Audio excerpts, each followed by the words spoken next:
falar agora sobre a nossa saúde. Olha, esse é um assunto importante para as mulheres, não só para as mulheres que estão em idade fértil, que pensam em engravidar ou que estão gravidinhas, mas para a gente que já passou por tudo isso e que agora é mãe, prestes a ser vovó ou já é vó, né? A gente sabe que, infelizmente, algumas complicações podem comprometer a saúde tanto da mãe quanto do bebê. E aí é importante a família também entender o que é cada coisa. A pré-eclâmpsia, por exemplo, é uma condição associada à hipertensão arterial específica da gravidez, que pode surgir a partir da 20ª semana, especialmente no terceiro trimestre, podendo evoluir para a eclâmpsia, uma forma grave da doença que põe em risco a vida da mãe e do feto.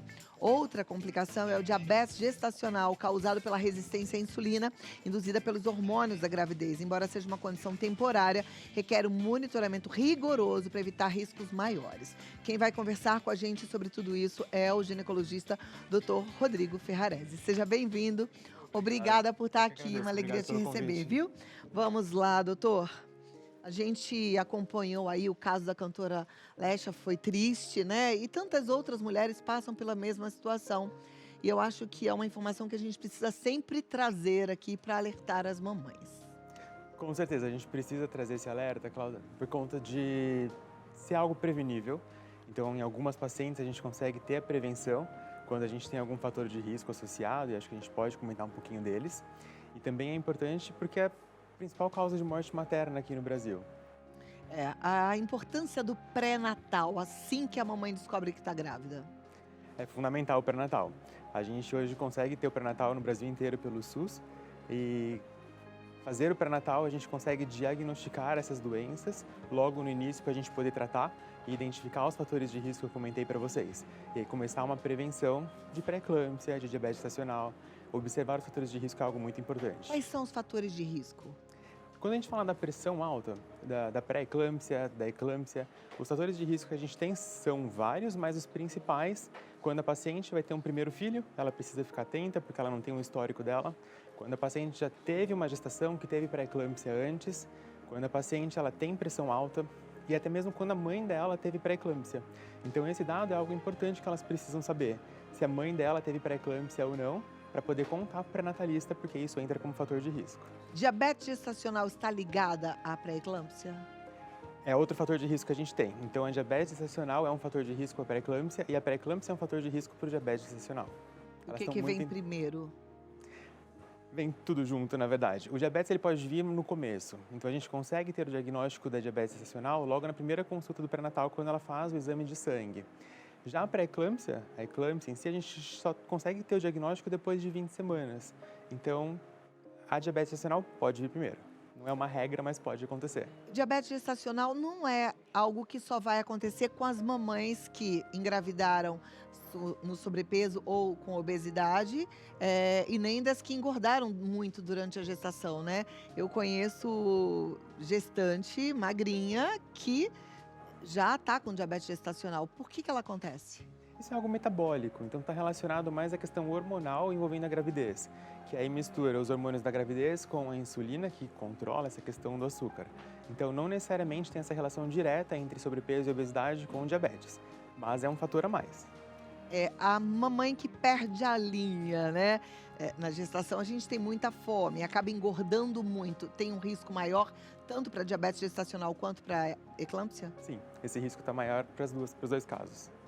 Tá. Qual que é hoje o padrão ideal de ganho de peso numa gestação de 9 meses? Isso depende muito do peso inicial dela. Então, a gente precisa, na primeira consulta de pré-natal, e aí, de novo, a importância do pré-natal que a gente tem, para fazer o IMC. E aí, baseado no IMC inicial da gestação, a gente consegue prever ou predizer o ganho estimado. Não é algo que ela precise ganhar, mas também é um ganho estimado. Um outro ponto importante é que as mulheres acham que precisam comer por dois na gravidez. Gente, isso é um mito gigantesco, né? Isso de comer por dois não existe. Você precisa comer por você para não conseguir nutrir um bebê de maneira adequada. Mas a gente sente mais fome na gravidez. Fato. Mas da metade para frente. Então, logo no comecinho, talvez tenha a questão da ansiedade ou do descontrole. A paciente já tem um histórico prévio de sobrepeso e obesidade e aí é mais difícil controlar. Mas a necessidade calórica mesmo só vai aumentar mais para frente. Perfeito. Olha, eu vou abrir para as perguntas rapidinho, porque hoje eu extrapolei um pouco o tempo, mas lá no Vida Melhor Oficial você manda a sua pergunta. Mas já segue dr.rodrigo Ferrarese. A gente volta já já. dr.rodrigo Ferrarese, tá? E aí a gente continua daqui a alguns minutinhos. Eu vou trazer uma pergunta fresquinha ao vivo de uma gestante para você. Segura aí, porque Eu acho que uma das minhas maiores dúvidas quando eu descobri que eu tinha diabetes gestacional era pelo fato de, e agora? O que eu vou comer? Porque eu pensava, se eu sentir muita fome, eu tinha que cortar o carboidrato, tinha que cortar o doce, que era uma das coisas que mais me pegou assim no começo, e medir a glicemia. Mas essa era a minha maior dúvida, assim, eu não posso comer mais nada mesmo? E agora, o que comer?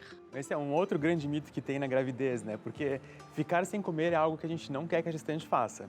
E aí a privação nutricional é algo muito ruim também. Então não é para cortar de maneira geral o carboidrato, o que a gente precisa é que diminua, né? A gestante precisa de energia, precisa de carboidrato, então a ingestão é necessária, mas tem que diminuir a quantidade. E aí uma confusão que as pacientes fazem, às vezes esquecem, é a questão da farinha, né? A gente pensa que assim, diabetes está relacionada a doce, que é um carboidrato ruim, mas também as farinhas entram nesse mesmo balaio, então todo tipo de farinha precisa ser reduzido. Tem que comer menos, e a gente sabe que o controle nutricional, então a gestante comendo direito, fazendo a dieta adequada, associando a atividade física, a gente consegue controlar a grande maioria das pacientes sem precisar de remédio nenhum. Perfeito. Pode. Fazer embalar mais uma pergunta, posso, Clau? Pode. No primeiro trimestre, eu tinha muito desejo de suco de laranja natural e eu consumi muito, assim, todos os dias. Isso pode ter influenciado, porque depois, né, de ter descoberto, quando eu tomei uma vez o suco de laranja, depois desse trimestre, eu percebi que a minha glicemia deu um pico muito alto. Isso pode ter influenciado no desenvolvimento da diabetes gestacional? Não. O desenvolvimento do diabetes é por conta de hormônio mesmo, né? Então é algo hormonal. Claro que se você faz o exame e não está de jejum, aí a gente vai ter um diagnóstico falso. Mas se você fez o jejum adequado, e aí o seu corpo ele tem que estar preparado para conseguir controlar esse açúcar de um suco natural, né? Mas o grande problema também é que todo mundo acha que o suco de laranja natural é algo saudável. E só que assim, um copo de suco de laranja são 4 laranjas em média, o que é muito para quem tem diabetes. Ele não foi a causa, mas precisa tomar menos para controlar. Perfeito. Obrigada. Fica aqui. Próxima pergunta. E aí eu vou passar todas as perguntas pro doutor, porque eu pedi para vocês participarem, não vou ser injusta. E depois você, por favor, Rodrigo, responde lá, tá bom? Claro. A Luísa Nicásio está perguntando o seguinte: todas as gestantes devem se preocupar com a pressão ou só quem tem tendência à hipertensão? Todas as gestantes. É muito importante que você que está gestante faça pré-natal e durante a consulta de pré-natal, o médico ou a enfermeira que te acompanha tem que medir sua pressão. A gente mede a pressão em todas as consultas porque a qualquer momento ela pode variar. E um ponto importante, para as pacientes que são obesas ou têm um sobrepeso e o braço é muito maior, a gente precisa ajustar a medida do aparelho que a gente usa, porque senão vai dar uma alteração errada. Ok, você queria fazer mais uma consideração. Vou abrir uma caixinha no Insta, então qualquer uma de vocês que tiver dúvida sobre gestante, pode ir lá no Insta que eu respondo hoje mesmo. Perfeito. dr.rodrigo Ferrarese. dr.rodrigo Ferrarese. Vai lá que ele responde hoje ainda, tá bom? E o contato para você marcar a sua consulta é o 11 3805 0800. 11 3805 0800. E tem o podcast no Spotify, dr.rodrigo Ferrarese. Obrigado. Você entrevista mamães, é isso lá? Na verdade não, lá eu só faço fala. temas ginecológicos, Entendi. mas a gente tem um podcast junto com a Bel, que é minha sócia, que a gente vai falar sobre problemas da maternidade. Tá, então já tem Em uma breve. convidada para você levar. Obrigado. Obrigada, Lelê. Obrigada, Clau. Boa Adorei. hora. Obrigada. A gente vai acompanhar. Quem sabe a gente faz esse parto ao vivo aqui.